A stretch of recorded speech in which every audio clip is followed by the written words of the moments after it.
is if you can be creative and come up with new ideas and treatments on your own. If you need help from others, just to kind of get ideas from others, Right. let's say, hey, come on, what's the activity of the day? What's the activity of the week? Come on, I need something. When you come into your treatments and you have an idea of what you're doing, and you have each kid planned out, and you have the day kind of planned out, your day is much easier. Wow. If you're walking in, you're like, all right, now what am I doing? What am I doing with you today? And then you're like looking and picking this one up. Oh, that works on that, and that works on that. It doesn't flow. I find that you're much easier. It's much when you come in, and if you're going into sessions planned, and parents are seeing this, and you're like, okay, we're doing this, we're coming here. They're feeling this. Wow, you putting thought. You're really knowing what you're doing. So that is one of the tips I can tell people that they come into a therapy session. You got to be planned. This is The Inner Edge. I'm Ephraim Simchayev, a licensed occupational therapist, a curious mind, and your host. Each week, I sit down with bold thinkers in therapy, health, and business to break down what really moves the needle. No fluff, just real stories, smart insights, and the edge you need. Well, welcome back to another edition of The Inner Edge. As we step in to ODA. If you step into ODA, and you usually feel a tremendous energy when Meir Reiz is around. As a seasoned occupational therapist, a department supervisor, Meir isn't just managing a team, he's mentoring the next generation of clinicians, building trust with families, and leading innovative care in one of Brooklyn's most dynamic communities. So this is someone who doesn't just do therapy. He lives it, he listens, he leads, he lights the way forward for clients and colleagues alike. Well, welcome, Meir. Welcome to the podcast. Thank you for having me. This Yeah, is of course. Really special. I appreciate it. Yeah, of course. Pleasure. Great to have you. Meir, tell us a little bit about, how this journey of occupational therapy started for you, and what inspired you to go into the field. Okay. So I was interested in psychology, and I was going towards school psychology, clinical psychology, and I was young, and I was a little, hesitant to the journey of how long it would take, and so I was, just kind of looking to some other options, and my brother-in-law, who's also is an OT, he introduced me to the field. I went to supervise to observe with him.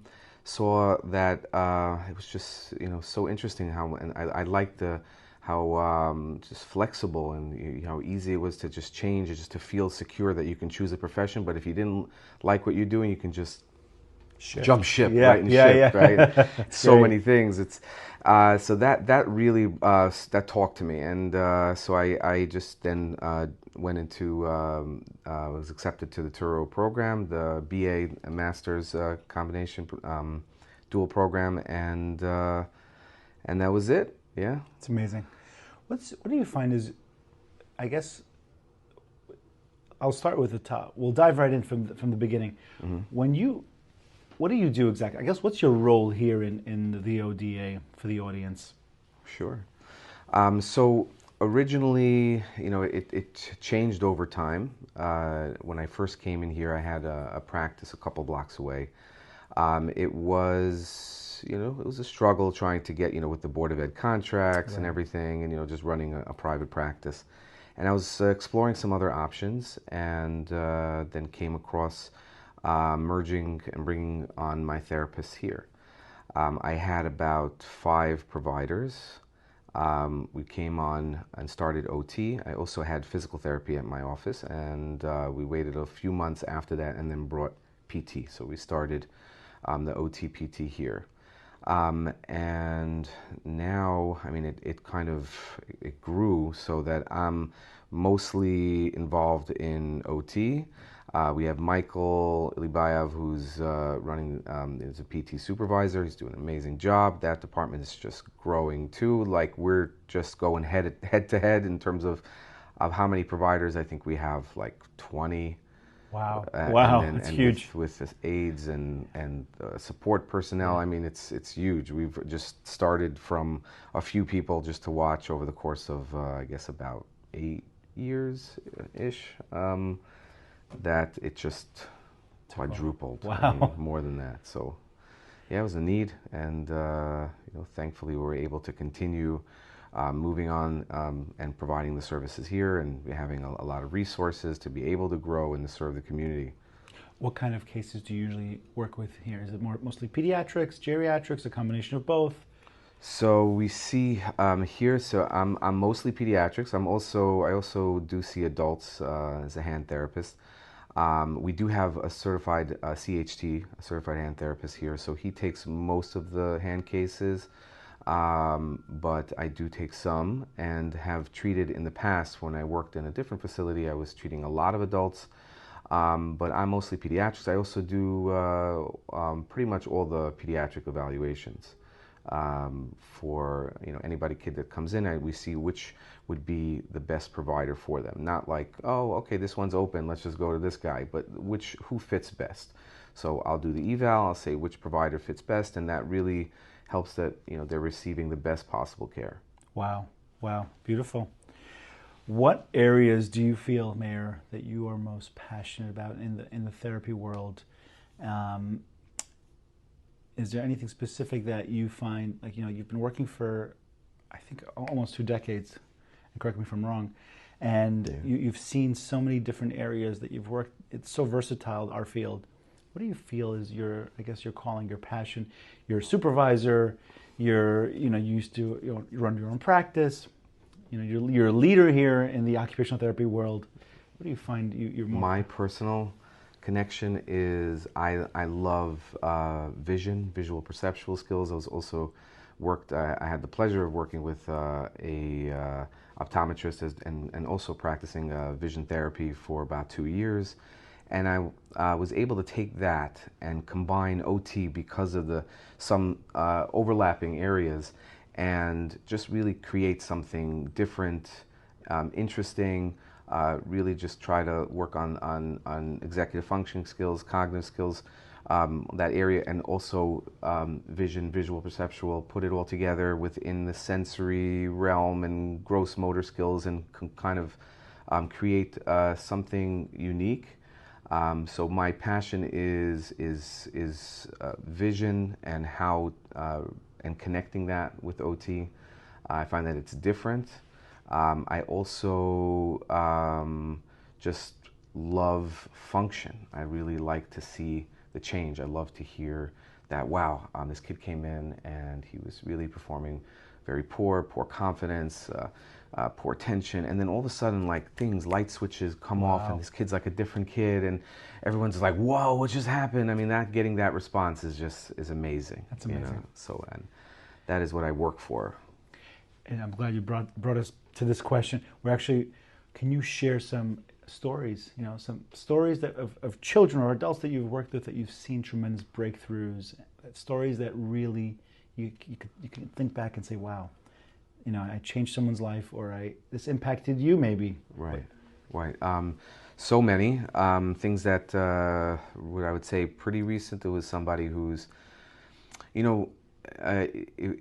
was by between 18 and 20 years old, and people just kind of wrote him off already, like, that's it. This is just a lost case, and just something happened, and late in that development. I mean, I want to even say development in adulthood, to say, wow, this kid is not a kid, but look at this, and that, to see, like, where cases where people who have given up, that spoke to me a lot. That just really showed that we need to really push forward.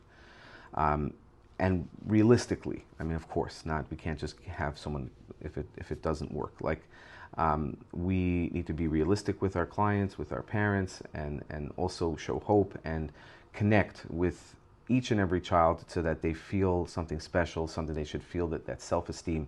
And we all see this. Where I say is, if we do not have that child, if we're not connecting with the child, if the child doesn't show motivation, we have cases where I see 50% is just what the session is about, what the kid is picking up, and 50% is what they're bringing in, their personality, their motivation. If they're not motivated, we just will not get we have to build that, and that's harder too, building motivation. I mean, Motivation, the rapport, yeah. Well, you see kids how fast they achieve their goals once they come in and they're ready.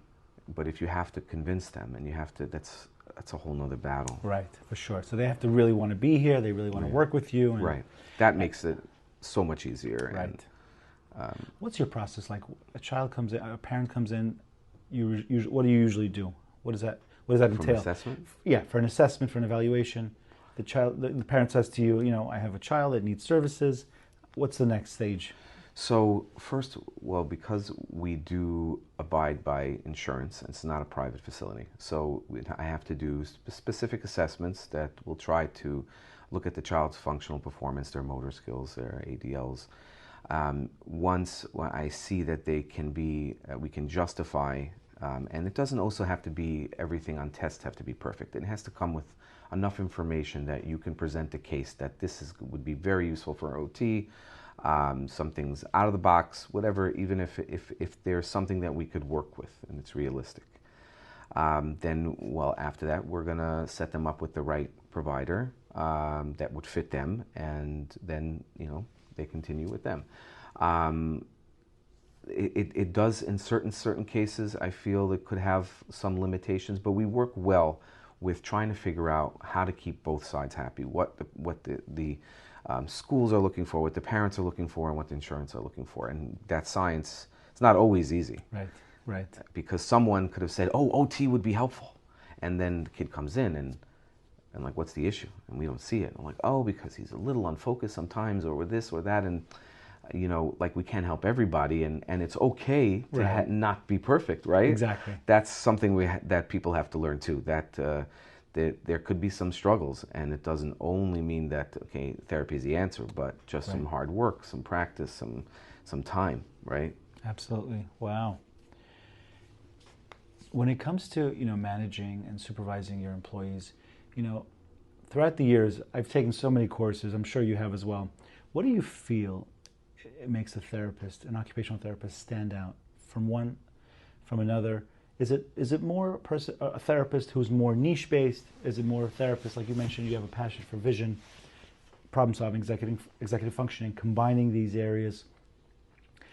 Or is it more of someone who's taken many courses throughout the years and kind of like, has a big toolbox and able to work with that with each client? Or is it someone who's more niche based, has a specialty?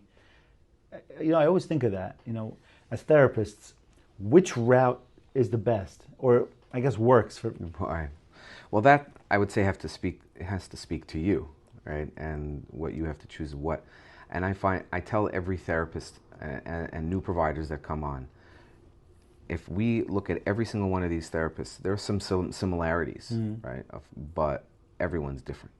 Every single OT is different from what they're taking in, because there's an abundance of information, so many different areas to go into, that people have to connect with what they're learning and decide where they want to put their focus in. Are they going to be more babies? Are they going to be more social, emotional, more sensory based? Are they going to be more functional based? Are they?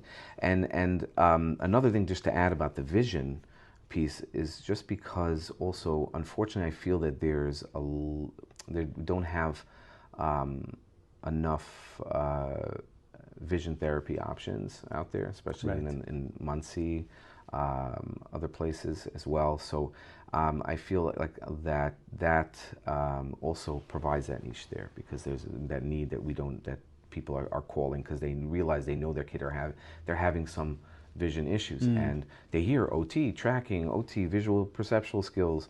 So that spoke to me as also, you have to find, so I'm leading to what you have to find is what speaks to you and what is the need.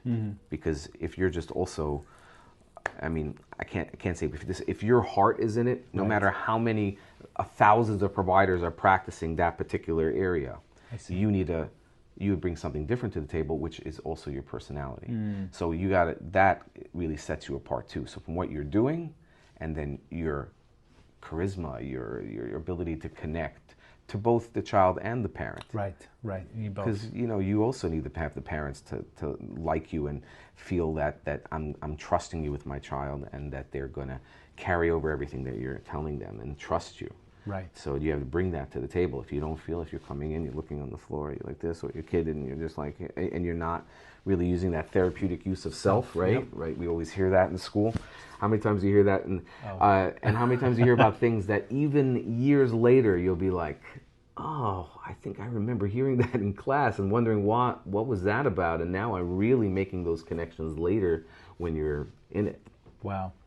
So really, the answer really is, I guess, it's an open answer. It's individualistic, right? It is. Wow. I'd say you got to find what speaks to you. You got to find what, and look at the the research and see how helpful it is. I mean, in seeing improvement. And I also don't like to.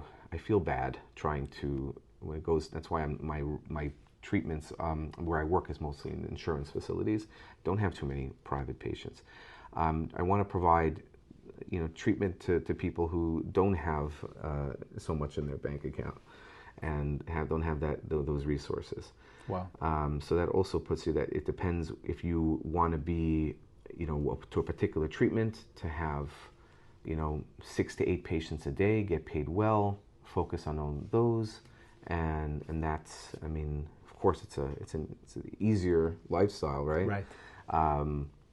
It's a nice way of just mishing both, but I feel we also should be kind of trying to help everyone, right? Absolutely, absolutely.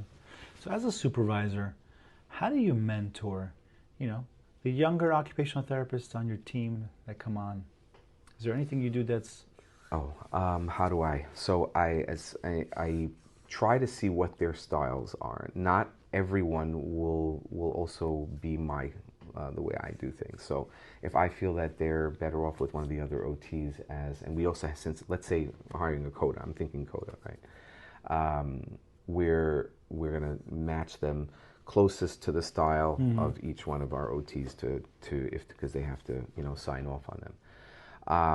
And we'll find someone within our team that could just work best if we don't feel like you got to, even though if I could supervise people from today till tomorrow, but right. If we're not connecting, if we don't find that we don't have the same or similar approaches, then maybe it's better someone else to spend more time with them. Wow.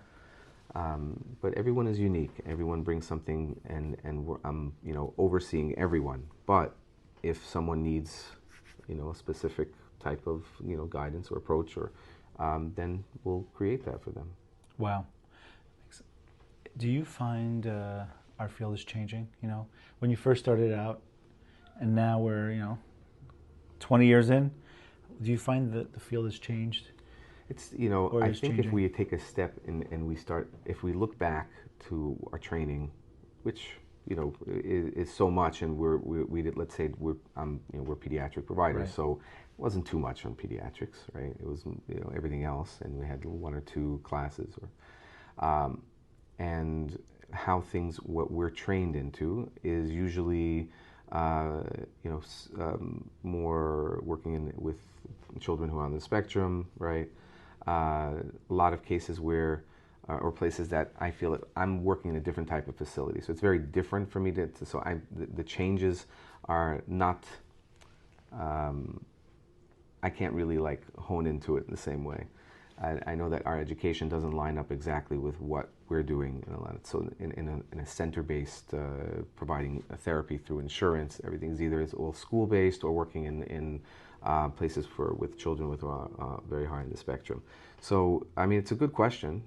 How I just think from what you said earlier that people are finding their little areas that they want to go into, right? Yeah. And that they're finding those areas, and that's where I see it happening. People are just kind of moving more to cranial sacral and to reflex integration and specific treatments. But it is a good question. I just feel like I'm a little isolated in my little bubble. Makes sense. It makes a lot of sense. How do you keep yourself motivated every day in, day out? You're doing so many things. You're supervising, you're running a practice, working in Brooklyn, working in Muncie. How do you not get burnt out? What's your secret sauce? Who says I'm not? And how do you deal with it?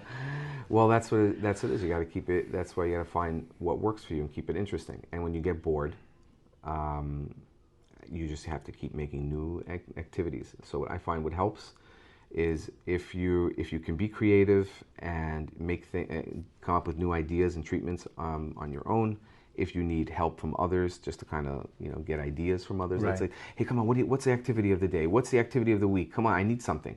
When you come into your treatments and you have an idea of what you're doing, and you have each kid planned out, and you have the day kind of planned out, your day is much easier. Wow. If you're walking in, you're like, all right, now what am I doing? What am I doing with you today? And then you're like looking and picking this one up. Oh, that works on that, and that works on that. It doesn't flow. I find that you're much easier. It's much when you come in, and if you're going into sessions planned, and parents are seeing this, and you're like, okay, we're doing this. We're coming here.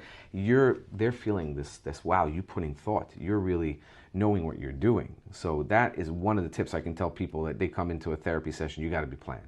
You got to have 10 ideas after that. Nice. Not saying I cannot. You struggle with some of those children who can say everything. They're like they don't want to do anything, right. And they're all like in that, and that's really more a behavior issue. So you really, that is number one. Be prepared. Try to think of different creative ideas. Look online. Speak to people. Take a course. When you feel it happening, if you just sit and I'm so tired, this is boring, and you'll do nothing about it, then nothing's going to change. So you have to feel when it's coming and then do something. Think. Now you may not be creative, so sometimes you're just going through this. You can't come up with anything, and someone else around you is not coming up with anything. You don't have people around you. Then I would say purchase something, get a game here and there. Buy some things. That'll also get the kids motivated. It'll get you seeing something different. So, it's a little more expensive. Right. But it also helps from time to time. Go shopping and buy some new stuff. Makes a lot of sense. With AI emerging right now, where do you see our field going? Good question. Do you feel like we'll be impacted by AI? Affected in terms of, not like our profession being taken over, but I'm saying, do you feel like AI will enhance our therapy sessions or enhance our performance in any possible way? Or do you use AI?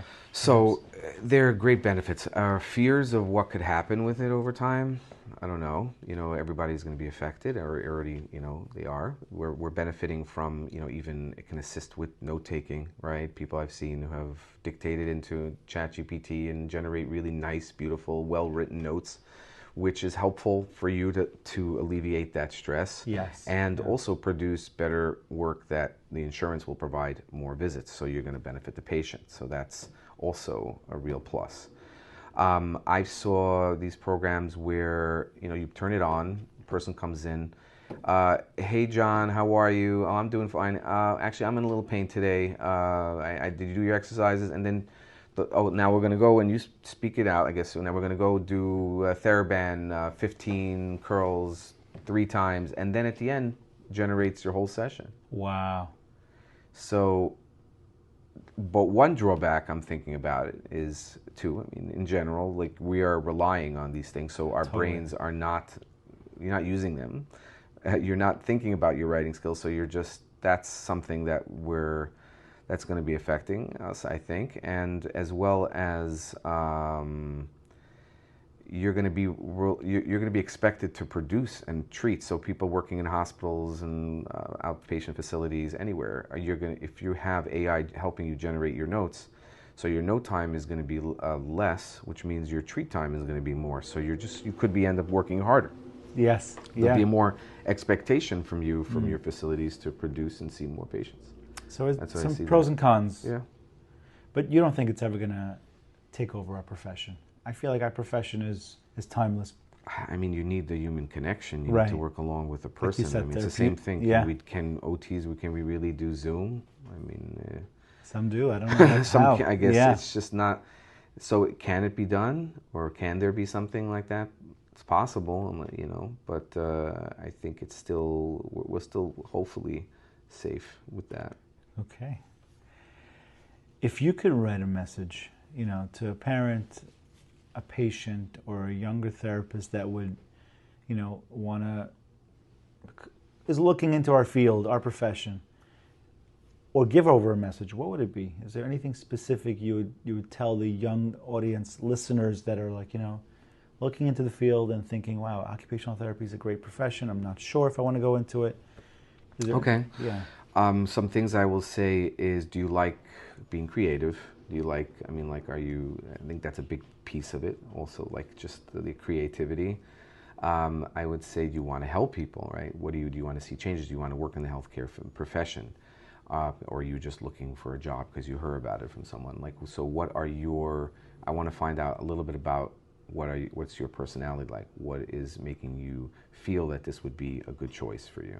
And to also to tell them that you're going into this field, you're going to make a living, right, and you can do well, but you're not going to be rich. So you got to choose your profession for something that what are your goals? What are your personal goals? What are your financial goals? You'll always hear about your next door neighbor, and he's sitting there in his house and he's on his computer. He can work remote and how that changed right over COVID. Right. That everybody was all of a sudden able to. They're doing all of these Zoom and remote, which is just, and we couldn't, or we tried and it wasn't as effective. So you need to be ready for a hands-on, direct person. Like you have to work face to face. You got to be punched in and you have to be there physically. So if you want something as a job that's sitting at a desk that you could work other places and work anywhere in the world, you have to be, this is what it requires, and you have to, just for them to understand that. It's powerful and it makes a lot of sense. Absolutely.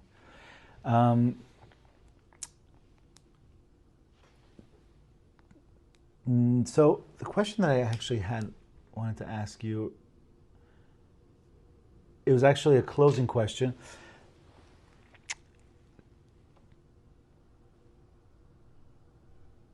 So it's actually two questions in one. Where do you feel, throughout the years of working, do you feel like you've learned the most?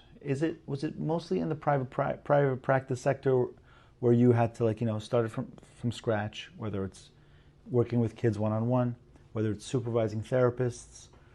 Do you feel that you've gained, or was it just taking courses and then utilizing? Because I feel like personally, we as human beings learn better. Like in school, you're learning the theories, and then when you're doing them physically, that's when you actually you take it in and you learn by doing. Right. It's the doing. Where do you feel you've gained the most in the therapeutic world, in the occupational therapy world, as a professional? Where do you feel like you've, I guess, transformed yourself and felt like you've gained tremendous tools? Okay. I would say it was from my biggest struggle when I first came into this community. I did my field work here and I stayed here, and then opened a practice here quickly. I had an opportunity, and so I jumped at it about 1.5 years, 2 years after school, which was taking on, and had a partner, and then we just jumped right into it. Our wives assisted with our front desk. We made no money. It was all about the dream. It was all about the potential. It was like I was paying for the first several years. The therapists were making more money than we were. Wow. We didn't even calculate all of the times that our wives were coming in, traveling in, also from Muncie, just manning helping, assisting the front desk, for the dream and the potential of something big, like in a big agency.